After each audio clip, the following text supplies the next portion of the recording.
Welcome to Bite at a Time Books, where we read you your favorite classics one bite at a time.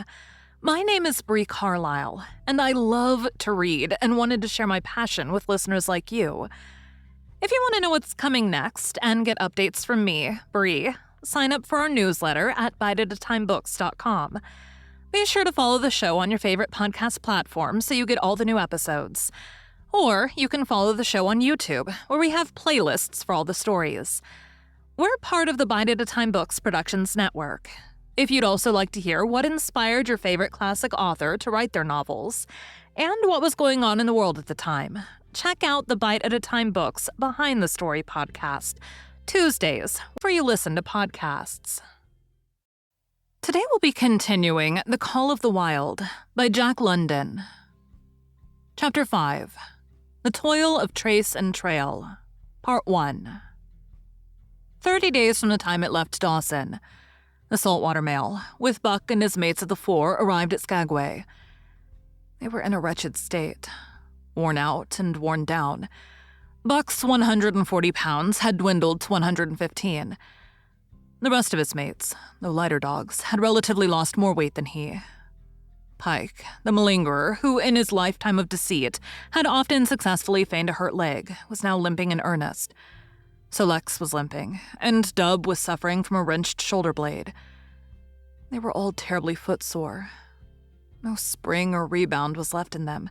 Their feet fell heavily on the trail, jarring their bodies and doubling the fatigue of a day's travel.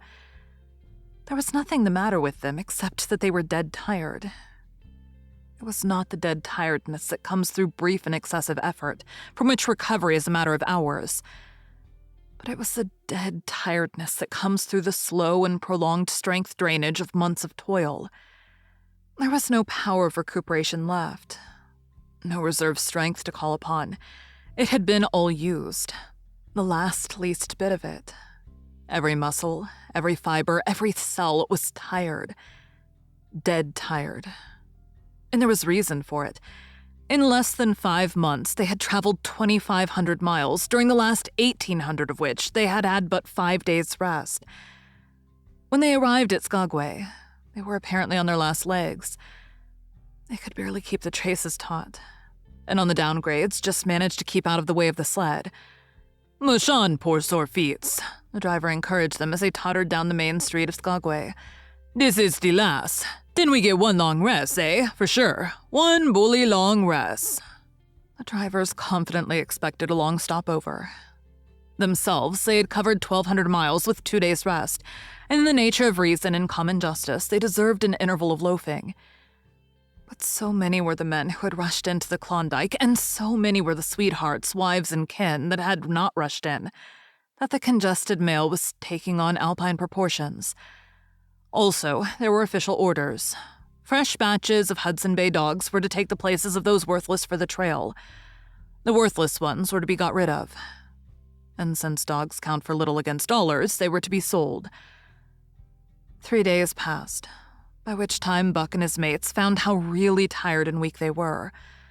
Then, on the morning of the 4th day, 2 men from the States came along and bought them, harness and all, for a song. The men addressed each other as Howell and Charles. Charles was a middle-aged, lightish-colored man, with weak and watery eyes and a mustache that twisted fiercely and vigorously up, giving the lie to the limply drooping lip it concealed. Howell was a youngster of 19 or 20, with a big Colt's revolver and a hunting knife strapped about him on a belt that fairly bristled with cartridges. This belt was the most salient thing about him. It advertised his callousness. A callousness sheer and unutterable. Both men were manifestly out of place. And why such as they should adventure the North is part of the mystery of things that passes understanding. Buck heard the chaffering, saw the money pass between the man and the government agent, and knew that the Scotch half-breed and the mail train drivers were passing out of his life on the heels of Perrault and Francois, and the others who had gone before. When driven with his mates to the new owner's camp, Buck saw a slipshod and slovenly affair, tent half-stretched, dishes unwashed, everything in disorder. Also, he saw a woman, Mercedes, the men called her. She was Charles's wife and Hal's sister, a nice family party. Buck watched them apprehensively as they proceeded to take down the tent and load the sled. There was a great deal of effort about their manner, but no businesslike method. The tent was rolled into an awkward bundle 3 times as large as it should have been. The tin dishes were packed away unwashed. Mercedes continually fluttered in the way of her men and kept up an unbroken chattering of remonstrance and advice. When they put a clothes sack on the front of the sled, she suggested it should go on the back. And when they had put it on the back and covered it over with a couple of other bundles, she discovered overlooked articles which could abide nowhere else but in that very sack. And they unloaded again. 3 men from a neighboring tent came out and looked on, grinning and winking at one another. "You got a right smart load as it is," said one of them. "And it's not me should tell you your business, but I wouldn't tote that tent along if I was you." "Undreamed of!" cried Mercedes, throwing up her hands in dainty dismay. "How in the world could I manage without a tent?" "It's springtime, and you won't get any more cold weather," the man replied. She shook her head decidedly, and Charles and Hal put the last odds and ends on the top of the mountainous load. "Think it'll ride?" one of the men asked. "Why shouldn't it?" Charles demanded rather shortly. "Oh, that's all right, the man hastened meekly to say. "I was just a-wonderin', that is all. It seems a mite top-heavy." Charles turned his back and drew the lashings down as well as he could, which was not in the least well. "And of course the dogs can hike along all day with that contraption behind them," affirmed a second of the men. "Certainly," said Hal, with freezing politeness, taking hold of the gee-pole with one hand and swinging his whip from the other. "Mush!" he shouted. "Mush on there!" The dogs sprang against the breastbands, strained hard for a few moments, then relaxed. They were unable to move the sled. "The lazy brutes! I'll show them!" he cried, preparing to lash out at them with the whip. But Mercedes interfered, crying, "Oh, Hal, you mustn't!" She caught hold of the whip and wrenched it from him. "The poor dears! Now you must promise you won't be harsh with them for the rest of the trip, or I won't go a step." "Precious lot you know about dogs," her brother sneered. "And I wish you'd leave me alone. They're lazy, I tell you, and you've got to whip them to get anything out of them. That's their way. You ask anyone. Ask one of those men." Mercedes looked at them imploringly, untold repugnance at the sight of pain written in her pretty face. "They're weak as water, if you want to know," came the reply from one of the men. "Plumb tuckered out. That's what's the matter. They need a rest." "Rest be blanked," said Hal with his beardless lips. And Mercedes said, "Oh," in pain and sorrow at the oath. But she was a clannish creature, and rushed at once to the defense of her brother. "Never mind that man," she said pointedly. "You're driving our dogs, and you do what you think best with them." Again, Hal's whip fell upon the dogs. They threw themselves against the breastbands, dug their feet into the packed snow, got down low to it, and put forth all their strength. The sled held as though it were an anchor. After 2 efforts, they stood still, panting. The whip was whistling savagely when once more Mercedes interfered. She dropped on her knees before Buck with tears in her eyes and put her arms around his neck. "You poor, poor dears," she cried sympathetically. "Why don't you pull hard? Then you wouldn't be whipped." Buck did not like her, but he was feeling too miserable to resist her, taking it as part of the day's miserable work. One of the onlookers, who had been clenching his teeth to suppress hot speech, now spoke up. "It's not that I care a whoop what becomes of you, but for the dogs' sakes, I just want to tell you. You can help them a mighty lot by breaking out that sled. The runners are froze fast. Throw your weight against the gee-pole right and left and break it out." A 3rd time the attempt was made. But this time, following the advice, Hal broke out the runners which had been frozen to the snow. The overloaded and unwieldy sled forged ahead, Buck and his mate struggling frantically under the rain of blows. 100 yards ahead, the path turned and sloped steeply into the main street. It would have required an experienced man to keep the top-heavy sled upright. And Hal was not such a man. As they swung on the turn, the sled went over, spilling half its load through the loose lashings. The dogs never stopped. The lightened sled bounced on its side behind them.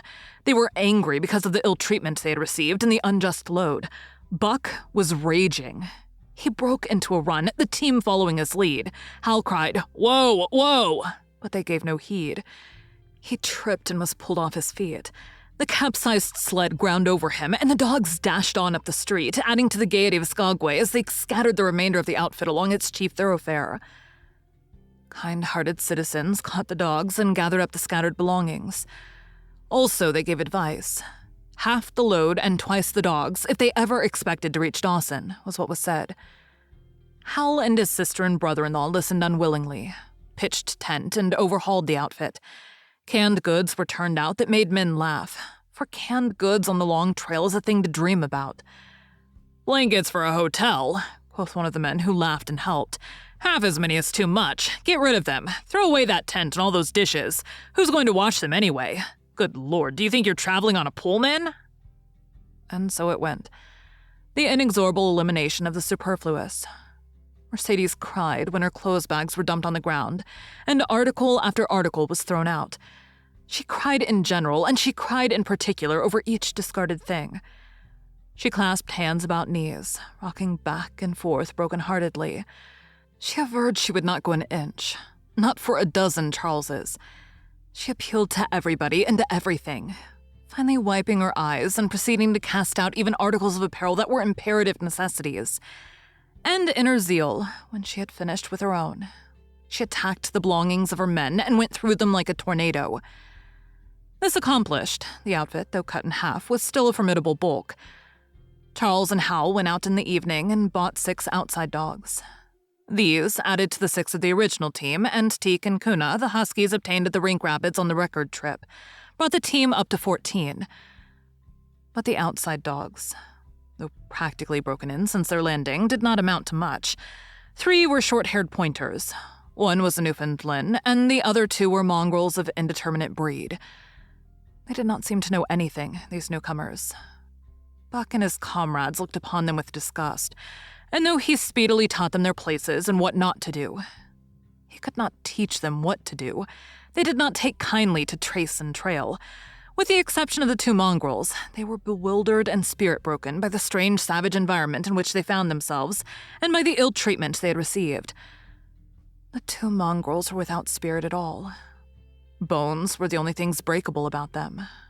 With the newcomers hopeless and forlorn, and the old team worn out by 2,500 miles of continuous trail, the outlook was anything but bright. The 2 men, however, were quite cheerful, and they were proud, too.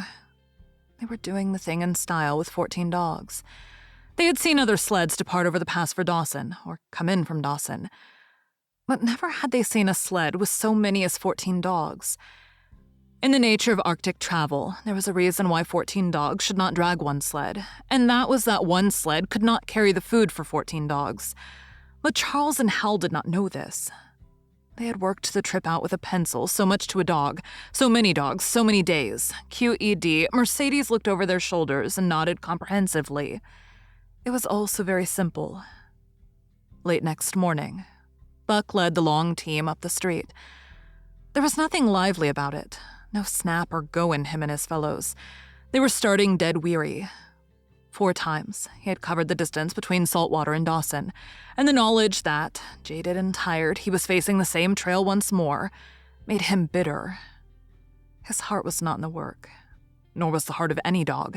The outsiders were timid and frightened, the insides without confidence in their masters. Buck felt vaguely that there was no depending upon these 2 men and the woman. They did not know how to do anything, and as the days went by, it became apparent that they could not learn. They were slack in all things, without order or discipline. It took them half the night to pitch a slovenly camp, and half the morning to break that camp and get the sled loaded in a fashion so slovenly that for the rest of the day they were occupied in stopping and rearranging the load. Some days they did not make 10 miles. On other days, they were unable to get started at all, and on no day did they succeed in making more than half the distance used by the men as a basis in their dog food computation. It was inevitable that they should go short on dog food, but they hastened it by overfeeding, bringing the day nearer when underfeeding would commence. The outside dogs, whose digestions had not been trained by chronic famine to make the most of little, had voracious appetites. And when, in addition to this, the worn-out huskies pulled weakly, Hal decided that the orthodox ration was too small. He doubled it. into Capitol when Mercedes, with tears in her pretty eyes and a quaver in her throat, could not cajole him into giving the dogs still more. She stole from the fish sacks and fed them slyly. But it was not food that Buck and the Huskies needed, but rest. And though they were making poor time, the heavy load they dragged sapped their strength severely. Thank you for joining Bite at a Time Books today, while we read a bite of one of your favorite classics. Again, my name is Bree Carlile, and I hope you come back tomorrow for the next bite of The Call of the Wild. Don't forget to sign up for our newsletter at biteatatimebooks.com. You can check out the show notes or our website, biteatatimebooks.com, for the rest of the links for our show.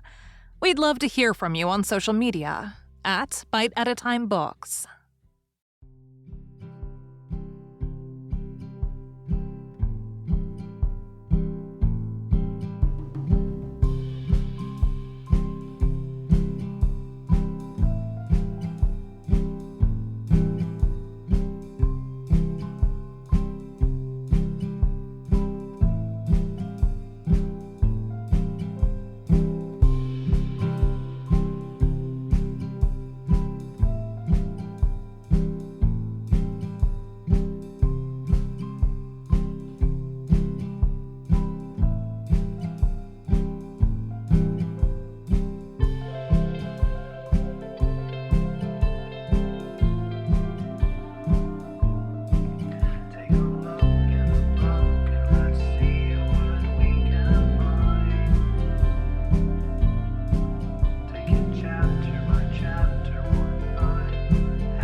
One bite at a time.